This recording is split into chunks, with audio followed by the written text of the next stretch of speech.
Good morning student.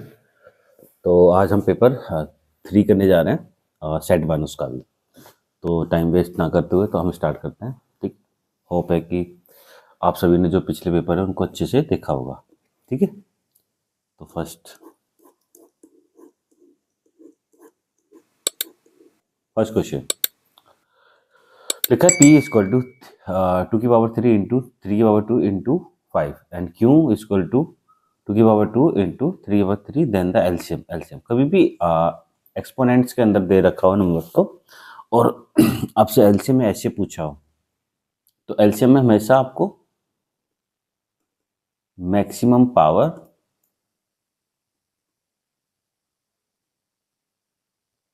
Power plus यानी मतलब uncommon number को लेना होता है। ठीक है, और कॉमन नंबर की ध्यान रखना। ओके सॉरी, कॉमन नंबर की। ठीक है, कॉमन नंबर की मैक्सिमम पावर और कॉमन नंबर अनकॉमन नंबर है उसको लेनी। सिंबल सबसे पहले 5 आएगा, मतलब ये नहीं हो सकते, ये होगा या ये होगा। अब 2 कॉमन है तो 2 की मैक्सिमम पावर कितनी है 3, तो सिंपल यही होगा आंसर। ओके, सेकंड क्वेश्चन हमने पेपर 2 में भी डिस्कस करा था, तो उसको ध्यान से देखना। तो अभी मैं बस डायरेक्ट करता हूँ कि एन नेचुरल नंबर है तो मतलब 1 से शुरुआत होगी, इन्फिनिटी तक जाएगा एन की वैल्यू जो है। तो 3 भी आएगा, 9 भी आएगा एन डिजिट में, और 7 भी आएगा, लेकिन 5 नहीं आएगा। तो असली आंसर 5 हो जाएगा हमारा। ठीक है, थर्ड, अब प्राइम नंबर हैज़, अब एक प्राइम नंबर है, सिंपल मान लो 3 है, अगर इसमें इसके फैक्टर करूँ 1 और 3 होगा तो खुद ही होता है। अब लिखा है एग्जैक्टली 2 प्राइम फैक्टर, करेक्ट गलत, एक प्राइम नंबर यही तो है। और A1 क्या होता है, नाइदर प्राइम नॉर कंपोजिट, दोनों होता है। तो ओनली 1 प्राइम फैक्टर होता है, किसी भी प्राइम नंबर का ओनली प्राइम फैक्टर होता है, एक ही होता है, ओनली 1 प्राइम फैक्टर। अगला क्वेश्चन, इक्वेशंस गिवन है, बोला गया यूनिक सॉल्यूशन। यूनिक सॉल्यूशन मतलब इंटरसेक्टिंग लाइंस। तो इसमें क्या होता है, A1 A2 is not equal to B1 upon B2। तो ये ऑप्शन नहीं हो सकता, ना ये हो सकता, तो इनमें से दो में से कोई एक होगा। तो सिंपल है, A1 की वैल्यू है K, A2 की वैल्यू है 2, is not equal to 2 B1 की और B2 की है 1। कुछ नहीं है तो यहाँ पर मतलब 1 कंसीडर किया जाएगा। ठीक है, cross multiply is not equal to 4, तो आंसर सी। क्वेश्चन नंबर 5 लिखा गया है x equal to root X, तो एक्सप्रेस करना इस expressed as a quadratic equation in the form of this. तो आपको फिर वैल्यू निकालनी है, सिंपल है। मैं बोथ साइड क्या कर दूंगा, सॉरी, बोथ साइड क्या कर दूंगा, स्क्वायरिंग कर दूंगा। स्क्वायरिंग करते ही ये रूट इससे कैंसिल आउट हो जाएगा, एक्स स्क्वायर हो जाएगा। तो X square minus X equal to 0। तो यहाँ 1 है, यहाँ भी 1 है, और अगर मैं इसको रिप्रेजेंट करूँ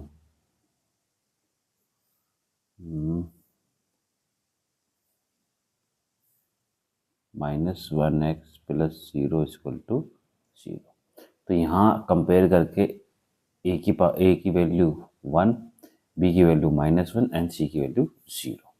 इन तीनों को अगर मैं ऐड करूँगा तो आंसर 0, तो आंसर 0। मैंने लास्ट टाइम भी कहा था, कभी भी मिड पॉइंट का सवाल आए, ये मिड पॉइंट, तो हमेशा बस मिड पॉइंट को 2 से मल्टीप्लाई, तो ये 2 हो जाएगा, ये 4 हो जाएगा। पूछा क्या है, ए और बी दोनों पूछे हुए हैं, सिंपल। इसका मतलब क्या है, 3 + 2 किसके बराबर होना चाहिए, 2 के, एंड 5 + b इक्वल टू होना चाहिए 4 के। तो कॉमन सेंस इसकी वैल्यू क्या होनी चाहिए, -1, तो b -1 इसमें है और इसमें है, तो ये ऑप्शन कैंसिल आउट। अगला, इसने बोला 2 होना चाहिए, तो मतलब 2a की वैल्यू क्या होनी चाहिए, -1, तो a इक्वल टू -1/2। तो आंसर सी। अगला एक्स एक्सिस से डिस्टेंस पूछा है। डिस्टेंस में क्या होता है, ऑलवेज, जो खास बात होती है ऑलवेज पॉजिटिव होती है। तो अगर तुक्का भी मारो तो ये तो होन मार, कभी नहीं चुबुल के मारना। और आंसर कभी भी एक्सिस से पूछे डिस्टेंस तो इनमें से कोई एक होगा। तो 5 भी नहीं हो सकता, या 3 होगा या फिर 4 होगा।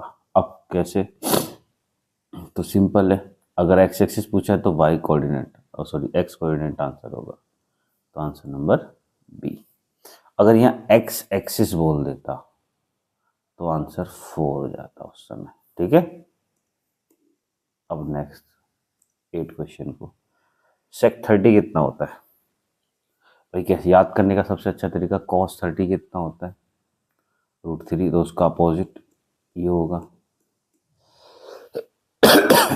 सॉरी प्लस, और 10 स्क्वायर 30, तो 10 30 कितना होता है बताओ, 1/√3 का होल, और नीचे 1 आ जाएगा। क्यों? क्योंकि हमने आइडेंटिटीज पढ़ी है, साइन स्क्वायर थीटा प्लस में cos square theta equal to 1 होता है।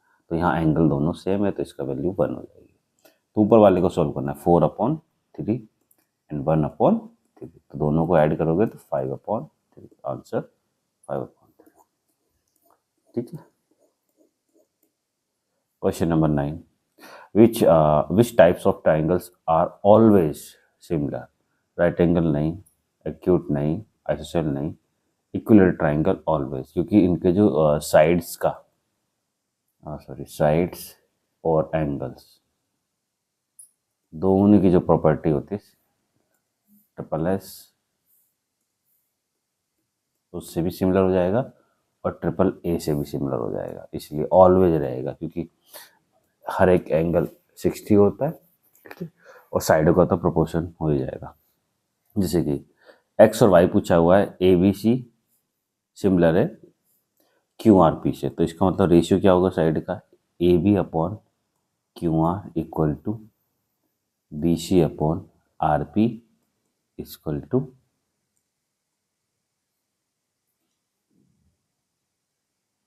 ए सी अपॉन क्यू पी। तो अब लगाएंगे इसमें, जैसे ए बी क्या है 2, क्यू आर कितना है 4 इक्वल टू बी सी कितना है 2.5 और आर पी निकालना है। आर पी मतलब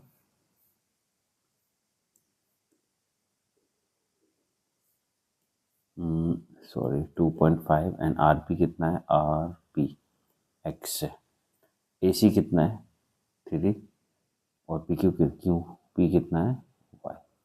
पहले दो को ले लेंगे तो क्रॉस मल्टीप्लाई करके, यहाँ 1 और यहाँ 2 क्रॉस मल्टीप्लाई करेंगे तो एक्स की वैल्यू कितनी आ गई 5.0, मतलब 5 आ गई। इसी तरह इन दोनों को अब ले लूँगा तो कितना आएगा, क्रॉस मल्टीप्लाई करके 6, तो हमारा x आ जाएगा 5 और y आ जाएगा 6, x5 y6। इजी था, ये भी लॉजिक वाला क्वेश्चन है। 11 पूछा गया इनमें से कौन सी टेंजेंट ड्रोन नहीं कर सकती, कौन सा पॉइंट, कौन से पॉइंट से टेंजेंट ड्रॉ नहीं कर सकते, मतलब रेडियस r वाले सर्कल के। तो r ये रहा, सर्कल इंटरनल है ये वाला छोटा वाला, तो इससे भी देखो ड्रॉ हो सकती है, मतलब सर्कल के जितने बाहर पॉइंट होंगे उन सब से आप टेंजेंट ड्रॉ कर सकते हो। ठीक है, ये मैं ड्रॉ करके आपको थोड़ा बहुत दिखा रहा हूँ, लेकिन इससे आप ड्रॉ नहीं कर सकते। तो ऑप्शन नंबर डी, क्योंकि ये सर्कल के अंदर है और टेंजेंट सर्कल के बाहर होती है, तो सबसे अच्छा लॉजिक है यही, ये सर्कल के अंदर है इसलिए टेंजेंट ड्रॉ नहीं कर सकते। क्वेश्चन नंबर, एंगल ए पूछा हुआ है, पूछा है angle of elevation of point A from point C से, तो कितना होगा, सिंपल है बेटा कि tan ए ले लेंगे तो उस समय परपेंडिकुलर ये और बेस ये हो जाएगा, तो हम लिखेंगे B C upon A B. तो ए tan ए, बी सी कितना है 2√3 अपॉन में 2 कट के, तो हम बोल देंगे tan ए इक्वल टू आ गया √3, और √3 कब होता है 60 पे होता है tan के, तो tan से tan कैंसिल, तो ए की वैल्यू 60, आंसर सी हो जाएगा। The angle of a sector पूछा गया है of the circle whose area बता दिया है कितना है 1/8 ऑफ एरिया ऑफ सर्कल। ठीक है 1/8 बोल दिया ना, तो सर्कल का क्या है 1/8 है, तो एंगल भी क्या होगा 1/8 होगा। तो 360 का 1/8 कर दो, 8 से कट करोगे तो 45, एंगल कितना आ जाएगा 45।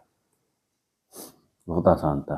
The perimeter of the quadrant of a circle whose circumference is 22। इसको थोड़ा देखते हैं। सर्कल की सर्कमफ्रेंस का फॉर्मूला 2πr कितना 22 के बराबर है। तो 2 इंटू में 22/7 इंटू आर निकालना है पहले तो कितना हो जाएगा 1 r इक्वल टू 7/2। ठीक है इतना आ गया। अब ये क्वाड्रेंट है मान लो, ये आर है ये आर, तो पेरीमीटर पूछा तो ये दोनों भी ऐड होंगे, तो 7/2 ये और 7/2 ये, तो दोनों ऐड होके मतलब फॉर्मूला अगर होगा तो क्या होगा ये प्लस ये होगा। तो सिंपल 7 + 7/2 प्लस इसकी वैल्यू क्या होगी 22/4 पार्ट है ये। पूरे सर्कल का कितना पार्ट है ये 4th पार्ट है भाई। सिंपल पूरा सर्कल की सर्कमफ्रेंस ही है, तो 4th पार्ट की मैंने उससे 4 से डिवाइड करके निकाल ली, तो ये 2 और ये 11, तो 7 7 40 और ये इसमें डालेंगे तो 25, 14 + 11 तो 25/2, तो कितना आ जाएगा 12.5, तो आंसर 12.5।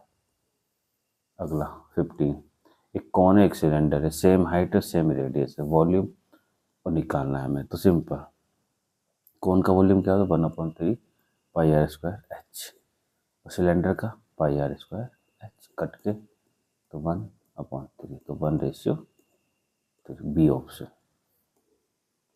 16 में सीधा क्वेश्चन पढ़ेंगे, lower limit of model glass, तो सबसे हाईएस्ट f1 f0 f2, इसके सामने वाली लिमिट जो लोअर होगी वो ये वाली। ठीक है लोअर लिमिट हमारी हो जाएगी, क्लास इंटरवल बोलते हैं उसे। 17 में क्या है, मीन दे रखा है मोड दे रखा है मीडियन पूछा हुआ है, तो मोड बराबर क्या होता है 3 मीडियन माइनस 2 मीन। ठीक है तो मीन तो हमें निकालना है, मीन दे रखा है 15, मोड 12 है, तो 12 में प्लस करना पड़ेगा 30, तो कितना आ जाएगा 42/3, तो कितना आ जाएगा 24, सॉरी 3 1 जा 3, 3 4 जा 12, तो 14 आंसर हो जाएगा। 18 में क्या है, एक पेयर है डाइस का और इवेंट हो रहा है, इवेंट को क्या बताया गया, the sum of the number obtain on the both dice is at least 9, कम से कम 9 होना चाहिए, 9 से ज़्यादा होगा चलेगा।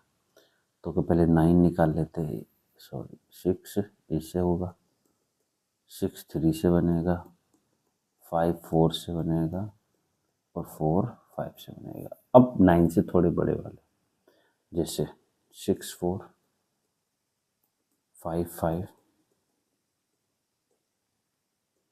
4 6, अब 6 5 5 6 और एक और 6,6, तो कितना हो गया 4 3 7 7 3 7 और 3 नहीं 4 3 7 7 3 10, तो कितना हुआ टोटल आउटकम्स 10। देखो देखते ही पता चल रहा है ये क्या है हमारा फॉल्स है, और जैसे ये फॉल्स हो गया तो रीजन कौन सा होता है फॉल्स, इसमें होता है केवल, और किसी में भी होता है ट्रू है। देखो इसमें भी ट्रू है, तो एक ही कंडीशन है जो हमारी फॉल्स हो जाती है, option number C. Time waste नहीं करना बिल्कुल भी। अब देखो इसमें लिख दिया हैज़ 2 रियल रूट, ऐसा पॉसिबल थोड़ी ना, कभी कभार 1 भी तो आता है, जैसे x - 2 का होल स्क्वायर, और इसके इक्वल टू 0, इसके रूट्स कैसे आएंगे? तो भाई अगर मैं इसके रूट्स निकालूंगा तो 2 ही तो आएगा, एक ही तो आया, तो यहाँ हमारा वर्ड होना चाहिए था एट मोस्ट। तो ये लाइन हमारी ट्रू हो जाती, ये नीचे वाली एकदम ट्रू है, देखो उसमें लिखा हुआ है एट मोस्ट। ठीक है, तो ये फॉल्स हो गया, तो ऑप्शन नंबर ए फॉल्स और आर ट्रू, तो ऑप्शन नंबर डी। तो मैंने देखो ये पूरा आपका जो 20 MCQs थे इस पेपर 3 के 15 मिनट में करा दिए।